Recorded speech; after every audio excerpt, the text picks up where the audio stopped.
Hi friends, welcome to AKP kitchen.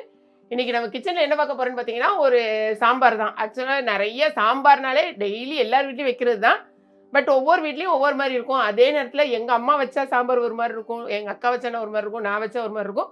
அதே மாதிரி தான் ஒவ்வொருத்தருக்கும் ஒவ்வொரு மாதிரி வரும் சாம்பார். ஓகேங்களா? இன்றைக்கி நான் ஏன் மெத்தடில் இன்றைக்கி முருங்கைக்காய், கத்திரிக்காய், மாங்காய் எல்லா காய்கறிலாம் போட்டு கேரட்டு, பீன்ஸ் எல்லாமே நம்ம போட்டு இன்றைக்கி வைக்க போகிறோம். ரொம்பவே சூப்பராக இருக்கும். ஸோ நான் எப்படி வைக்கிறேனோ அது மாதிரி நீங்களும் இன்றைக்கி ட்ரை பண்ணி பாருங்கள். ஓகே? இதுக்கு வந்து நீங்கள் எவ்வளோ பருப்பு வேணும்லாம் கிடையாது. நான் வந்து கொஞ்சமாக பருப்பு எடுத்துருக்கேன். நீங்கள் வந்து 50 கிராம் 100 கிராம் அப்படிலாம் கிடையாது. பருப்பு எடுத்து கழுவிட்டு திரும்ப தண்ணி ஊற்றி வச்சுருக்கேன். 2 தடவை பருப்பை கழுவி வச்சு தேவையான அளவு கொஞ்சமாக தண்ணி ஊற்றி வச்சுருக்கேன். இது கூட என்னெல்லாம் போடுவேன்னு பாருங்களேன். ஒரு 5-6 பூண்டு. எப்போவுமே பருப்பு குழம்பு அந்த மாதிரி சாம்பாருக்குலாம் பூண்டு சேர்த்துக்கோங்க. பூண்டும் காயமும் ரொம்ப முக்கியம். ஏன்னா வந்து இது வந்து கேஸ் ட்ரபிள். அதனால நம்ம வந்து பூண்டு சேர்த்துக்கணும். அடுத்தது கட்டாயமாக காயப்பொடி நான் சேர்ப்பேன். இதுலேயே வந்து காயத்தை போட்டுக்கோங்க. கொஞ்சம் தாளிக்கும் போது நீங்கள் காயம் போட்டாலும் ஓகே தான். பட் இதில் பருப்பை வேகும் போது ஓட்ட வரவே மாட்டேங்குது. பருப்பு காயும் போது ஒரு 1/4 ஸ்பூன் காய பவுடர் இதுலேயும் சேர்த்துக்கோங்க. ப்ளஸ் மஞ்சத்தூள், கொஞ்சமாக மஞ்சத்தூள் ஆட் பண்ணிக்கோங்க. நான் இதில் என்ன பண்ணுவேன்னா 2 பச்சை மிளகா போட்டுக்குவேன். நீங்கள் பச்சை மிளகா வந்து போடாதீங்க. நிறைய பேருக்கு வந்து காரம் ரொம்ப பிடிக்காது. பட் நான் இது வந்து எனக்கு இந்த ஃப்ளேவர் ரொம்ப பிடிக்கும். அதனால் 2 பச்சை மிளகாவும் இது கூட ஆட் பண்ணிக்கணும். அவ்வளோதான். இப்போது குக்கரை அடுப்பில் வச்சுட்டு ஸ்டவ் ஆன் பண்ணிக்கோங்க. அதாவது விசில் வந்ததுக்கப்புறமா சிம் பண்ணிவிட்டு கரெக்டாக ஒரு 7 மினிட்ஸில் வந்து நம்ம ஆஃப் பண்ண போகிறோம். ஓகே? போட்டாச்சா? இப்போ இது கூட என்னென்ன குழம்புக்கு என்னென்ன காய்கறி நான் எடுத்துருக்கேங்கிறத பார்க்கலாம். நான் வந்து ஒரு முருங்கைக்காய் எடுத்துருக்கேன். இப்போ முருங்கைக்காய்லாம் ரேட்டு செம்ம ரேட்டு. உங்கள் ஏரியாவில் என்னென்னு பாருங்கள். இது பார்த்திங்கன்னா உடச்சிட்டேன். ஆக்சுவலாக இந்த முருங்கைக்காய் வந்து 25 ருபீஸ், 25 ரூபா. ஆனால் எனக்கு வந்து சாம்பாருக்குலாம் முருங்கைக்காய் போடுறது ரொம்ப பிடிக்குங்கிறதுக்காக முருங்கைக்காய் 25 ரூபா. உங்கள் ஏரியாவில் எவ்வளோ இருக்குன்னு கொஞ்சம் எனக்கு சொல்லுங்கள். இப்போ ஒரு வேளை அதாவது நாங்கள் இருக்கிறது சென்னையில் வந்து 25 ரூபா. கொஞ்சம் என்னென்ன காய்கறி இருக்கோ அதெல்லாமே எடுத்துருக்கேன். கத்திரிக்காய் ஒரு 3 கத்திரிக்காய் எடுத்துருக்கேன். சும்மா ஒரு 3 பீன்ஸு, ஒரு கேரட்டு. சரியா? இதெல்லாம் முதல்ல கட் பண்ணி வச்சுட்டு டக்குனு இதில் தாளித்து விடவும் இது நமக்கு அவிஞ்சு வரவும் கரெக்டாக இருக்கும். ஈஸியாக நம்ம முடிச்சிடலாம். இப்போ பார்த்தீங்கன்னா குக்கரில் விசில் வந்துடுச்சு. இதை வந்து சைடில் உள்ள ஸ்டவ் அந்த இதில் மாற்றியாச்சு. இப்போது நம்ம எந்த பாத்திரத்தில் செய்கிறோமோ அந்த பாத்திரத்தை வச்சுக்கோங்க. நான் என்ன பண்ணுவேன்னா ஃபஸ்ட்டில் சும்மா இதை வந்து லைட்டாக ஒரு வதக்கிட்டு அப்புறமா பண்ணுவேன். ஒரு சில நேரம் வதக்கிறதுக்கு டைம் இல்லைன்னா வெறுமனையாகவே வேக வச்சு பண்ணியிருப்பேன். அது கூட நான் வீடியோவில் போட்டிருப்பேன். இந்த மாதிரியும் நான் பண்ணுவேன். இன்றைக்கி நான் இந்த மாதிரி மெத்தடில் தான் செய்ய போகிறேன். கடைசியும் ஒரு தடவை தாளித்து ஊற்றுவேன். ஓகே? உங்களுக்கு எப்படி வேணாலும் நீங்கள் பண்ணிக்கலாம். பாத்திரம் சூடாயிடுச்சா? இதை பாருங்கள், ஒரு 1.5 ஸ்பூன் ஆயில் ஊற்றிருப்பேனா. கொஞ்சம் இதில் வந்து கடுகு அது மாதிரிலாம் போட மாட்டேன். இதில் என்னெல்லாம் போடுறேன்னு பாருங்களேன். ஒரே ஒரு பெரிய வெங்காயம் இருக்குது பார்த்தீங்களா, பல்லாரி. அது வந்து ஒரு வெங்காயத்தை லைட்டாக கொஞ்சம் பெருசாகவே கட் பண்ணிக்கலாம். கூடவே வதங்குறதுக்கு இங்கே பாருங்கள், சாம்பார் வெங்காயத்தையும் இந்த பெருசாக இந்த மாதிரி போடுவேன். இது போடும்போது இந்த ஃப்ளேவர் டேஸ்ட் நல்லாயிருக்கும். ஸோ இப்போ வந்து 3 கிலோ 100 ரூபான்னு நினைக்கிறேன் சென்னையில். ஸோ அதுலேயும் வந்து கொஞ்சம் எடுத்து போட்டுக்கோங்க.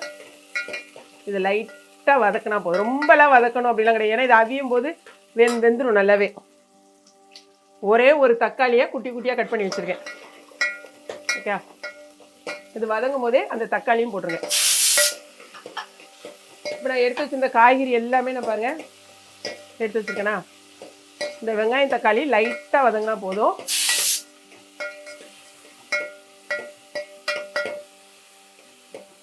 ஒரு 2 நிமிஷம் அப்படி போட்டு நல்லா வதக்கிக்கோங்க.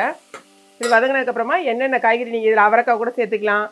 இல்லை நீங்கள் வெறுமனே அந்த முள்ளங்கி வைக்கிங்கன்னு வச்சுக்கோங்க. முள்ளங்கியெல்லாம் நல்லா போட்டு வதக்கணும். அது மாதிரி முள்ளங்கி இருந்தால் வெறும் முள்ளங்கியை போட்டு கூட நீங்கள் போட்டுக்கலாம். என்ன காய்கறினாலும் அது நம்ம இஷ்டம் தான். போட்டு வதக்கிக்கோங்க. லைட்டாக வதங்கட்டும்.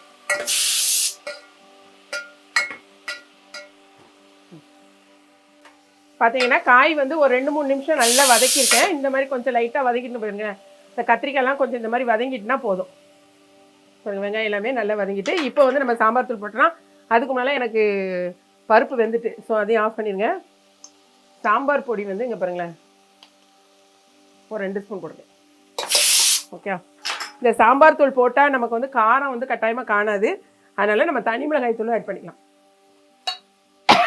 நீங்கள் குழம்பு மிளகாய் தூள் இருந்தாலும் போட்டுக்கோங்க. நான் சின்ன ஸ்பூனுக்கு 1 ஸ்பூன், ஏன்னா அதில் காரம் வந்து ரொம்ப கம்மியாக தான் சேர்த்துருப்போம். போட்டுட்டு இதை வந்து ஒரு வதக்கிக்கோங்க. வேறு ஒன்றுமே பண்ண வேண்டாம். வதக்கிட்டு அப்படியே கொஞ்சம் தண்ணி ஊற்றி விட்ருங்க.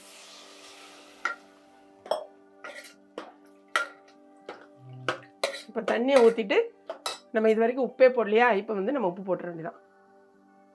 காய் வேகும் போதே கொஞ்சம் உப்பு போட்டுருங்க. இப்போ தான் காய் நல்லா வேகும். இப்போ நான் புளியை இன்னும் கரைச்சி ஊற்றலை, கொஞ்சம் நேரம் ஆகட்டும். காய் நல்லா ஒரு 3/4 பதம் வெந்ததுக்கப்புறம் தான் நம்ம புளியை கரைச்சி ஊற்றணும். ஸோ இது நல்லா வேகட்டும். வெந்ததுக்கப்புறமா அடுத்து என்னென்னு பார்க்கலாம். இப்போ பார்த்தீங்கன்னா நம்ம போட்டிருக்க காயெலாம் ஓரளவுக்கு ஒரு 70% நமக்கு வெந்துடுச்சு. எல்லாமே நல்ல ஒரு 70% வெந்துட்டு பாருங்க. இந்த ஸ்டேஜில் நீங்கள் வந்து மாங்காவை போட்டுக்கோங்க. ஏன்னா எனக்கு மாங்காய் ரொம்ப பிடிக்கும். அதனால் இது வந்து அந்தளவுக்கு புளிப்பு இல்லை. ஸோ நிறைய போடுறேன், ஒரு பாதி மாங்காய் போடுறேன். நீங்கள் வந்து மாங்காய் வந்து கம்மியாக போடனாலும் போட்டுக்கலாம், இந்த அளவுக்கு போடனாலும் போட்டுக்கலாம். ஏன்னா மாங்காய் டக்குன்னு நமக்கு வெந்துடும். ஸோ இந்த ஸ்டேஜில் நீங்கள் மாங்காவை போட்டிங்கன்னா தான் மாங்காய் நம்ம அப்படியே எடுத்து சாப்பிட முடியும். இல்லைன்னா ரொம்ப குழஞ்சி போயிடும். ஓகே, இப்போ நம்ம வந்து என்ன பண்ண போகிறோம்னா, எடுத்து வச்சுருக்கிற புளி. புளி வந்து நிறையா போடல, ஏன்னா மாங்காவும் போடுறோமா, ஒரு தக்காளி போட்டிருக்கோம், மாங்காய் போடுறதுனால கொஞ்சமாக தான் புளி எடுத்து கரைச்சி வச்சுருக்கேன். அதே அது கூட ஆட் பண்ணிக்கோங்க.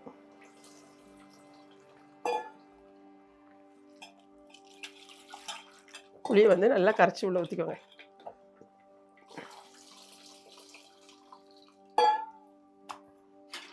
இப்போ இது நல்லா கொதிச்சு நல்லா நமக்கு காய் அந்த மாங்காய்ங்கெல்லாம் கொஞ்சம் வேகட்டும்.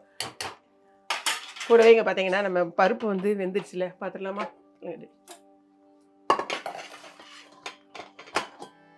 நல்லா வந்துச்சு. இந்த மிளகாவெல்லாம் லைட்டாக அப்படி ஒரு நசுக்கு மட்டும் வச்சுறேன். சரிங்களா? நான் இந்த மாதிரி தான் வச்சுருப்பேன். இதை போட்டு ரொம்ப போட்டுலாம் மசிச்சிட்டு இருக்க வேணாம். பாருங்கள் எவ்வளோ அழகாயிட்டு. நம்மளோட கணக்கை எனக்கு வந்து விசில் வந்த உடனே சிம் பண்ணிவிட்டு 6லேருந்து 7 நிமிஷம். ரொம்ப இதாகிட்டு பாருங்கள், சூப்பராகிடும். அவ்வளோதான். இது நல்லா கொதிச்சு தாடனோடனே இதை தூக்கி அதுக்குள்ளே போட போகிறோம். கொதிக்கும். இப்போ நமக்கு குழம்பு வந்து பார்த்திங்கன்னா நல்லா ரெடி ஆகிடுச்சு. எல்லாமே இங்கே பாருங்கள், நான் போட்ட இந்த மாங்காய் வரைக்கும் நல்லா வந்து வெந்துடுச்சு. ஸோ இப்போது நம்ம எடுத்து வச்சுருக்கிற இந்த பருப்பை வந்து உள்ளே சேர்த்துருங்க. இந்த கன்சிஸ்டன்சி இந்த மாதிரி தண்ணி வந்து உங்களுக்கு எவ்வளோ தேவையோ, இப்போ கொஞ்சம் திக்காக இருக்குல்ல, நீங்கள் வந்து எவ்வளோ தண்ணி தேவையோ இதில் போட்டு நீங்கள் ஆட் பண்ணிக்கலாம். பருப்பை நம்ம கழுவி ஊற்றுறோம்ல, அந்த குக்கர், நமக்கு குக்கரை அப்படி நல்லா கழுவி ஊற்றிக்கோங்க.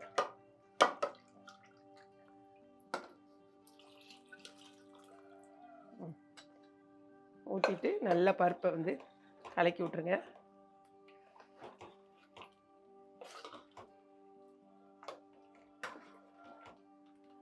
இப்போ வந்து இதுக்கு கட்டாயமாக உப்பு கொஞ்சம் தேவைப்படும். ஏன்னா நம்ம கொஞ்சம் தானே உப்பு போட்டுருக்கோம். கொஞ்சமாக நீங்கள் பார்த்துக்கோங்க, ரொம்ப அவசரப்பட்டு போட வேண்டாம். நம்ம அதில் கொஞ்சமாக போட்டுக்கிறேன். அப்புறம் தேவையான ஒரு நல்லா கொதிக்கணும். பக்கத்தில் நம்ம வந்து தாளிக்கிறதுக்கு ரெடி பண்ணிடலாம். கொஞ்சம் கொதிக்கட்டும். இந்த மாதிரி குழம்பு வந்து ஒரு 2 நிமிஷம் கொதிக்கட்டும். இப்போ நான் வந்து குழம்பு சிம்மில் போட்டுட்டு பக்கத்துலேயே வந்து தாளித்து ஊற்றிடலாம். ஓகே, கடாய் வச்சுக்கோங்க.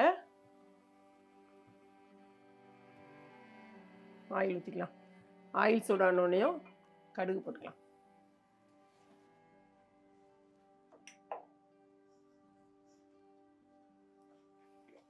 கொஞ்சம் சூடாகட்டும். எண்ணெய் சூடாயிடுச்சு. கடுகு போட்டுக்கோங்க. கடுகு பொரிஞ்சோடனே சின்ன வெங்காயம், கட் பண்ணி வச்சுருக்க சின்ன வெங்காயம், ஒரே ஒரு காஞ்ச மிளகாய் வாசத்துக்கு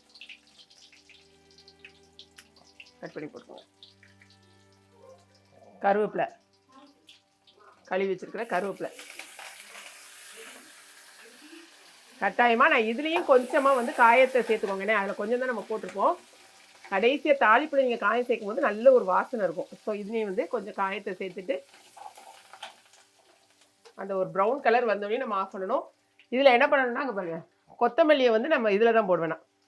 அதில் எண்ணெயில் போட மாட்டேன். அப்படின்னா தான் எனக்கு பிடிக்கும். நீங்கள் எண்ணெயில் போட்டு எடுக்கிறதுனால ஓகே தான்.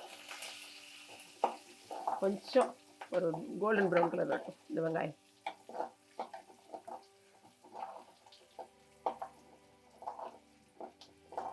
இந்த மாதிரி ஒரு தடவை நீங்களும் உங்கள் வீட்டில் ட்ரை பண்ணி பாருங்களேன். நாங்கள் செய்கிற மெத்தட்ல எல்லோரும் ஒவ்வொரு மாதிரி செய்வோம். இதே மாதிரி ஒரு தடவை ட்ரை பண்ணி பாருங்கள். இப்போ கோல்டன் ப்ரௌன் வந்துட்டா, இப்போ ஸ்டவ் ஆஃப் பண்ணியாச்சு.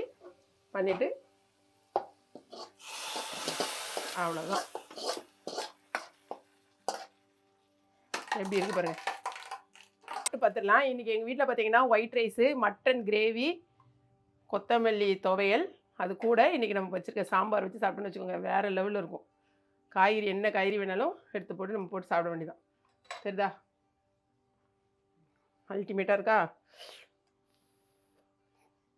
அதாவது சாம்பார் வாசனை எனக்கு அப்படியே மூக்க தொலைக்குது.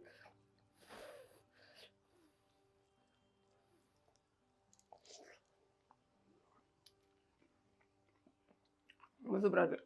இந்த மட்டனும் பார்த்தீங்கன்னா இந்த அளவுக்கு நல்லா வெந்திருக்கணும். இப்படி வெந்திருந்துச்சுன்னா தான் நமக்கு மட்டன் சாப்பிடவும் சூப்பராக இருக்கும். இந்த கொத்தமல்லி துவையல் கொஞ்சம் சேர்த்துட்டு, எங்கள் வீட்டில் எல்லோரும் ரொம்ப பிடிச்சது கொத்தமல்லி துவையல். ஸோ எங்கள் வீட்டில் அடிக்கடி கொத்தமல்லி துவையல் செய்கிறோம். டேஸ்ட் வேறு லெவலில் இருக்குது. கட்டாயமாக நீங்களும் இதே மாதிரி ட்ரை பண்ணி பாருங்கள். இந்த வீடியோ உங்களுக்கு பிடிச்சிருக்குன்னு நினைக்கிறேன். பிடிச்சிருந்துச்சுன்னா லைக் பண்ணுங்கள். கட்டாயமாக இந்த மாதிரி செஞ்சு சாப்பிட்டுட்டு உங்களோட ஃபீட்பேக்கை எனக்கு சொல்லுங்கள். ஓகேங்களா? வீடியோ பிடிச்சிருந்துச்சுன்னா லைக் பண்ணுங்கள். மறக்காமல் கிளாட் ஃபேஷனையும் ஏகேபி கிச்சனையும் சப்ஸ்கிரைப் பண்ணுங்கள். தேங்க்ஸ் ஃபார் வாட்சிங்.